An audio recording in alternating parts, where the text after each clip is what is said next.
Je vous présente le tarot de l'Ange Liberté, mais il ne s'agit pas ici de l'édition qui est sortie en librairie, qui se présente dans un coffret avec un livre, et les cartes sont vraiment très très grandes. Là, il s'agit en fait d'une édition femme actuelle, donc c'était vendu avec le magazine. Alors, comment dire, les plus de cette édition, c'est que les cartes sont de taille standard, donc facile à mélanger, contrairement à l'édition librairie où les cartes sont tellement grandes qu'on a du mal à les mélanger. Et en plus, on a ici un mot-clé qu'on n'a pas normalement dans l'édition librairie. Donc moi, je possède les deux.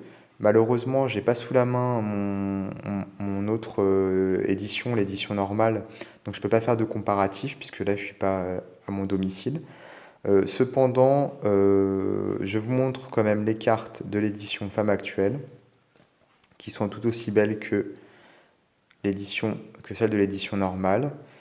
Bien sûr, avec les mots-clés, je trouve que c'est un plus, puisque comme en fait le tarot est basé sur un tarot classique, mais avec des appellations un petit peu différentes, c'est vrai qu'avec les mots-clés, ça aide lors de l'interprétation des cartes.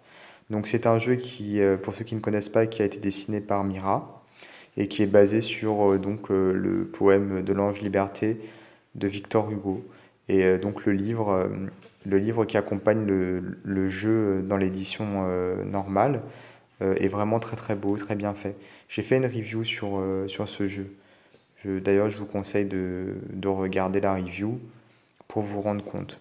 Alors, ce qui est bien donc avec ce petit jeu, comme je disais, ce sont les mots-clés et la taille.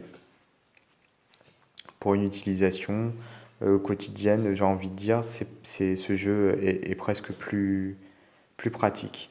Par contre, il y a une carte en moins, puisque normalement, dans le jeu qui est vendu en librairie, il y a deux cartes 21.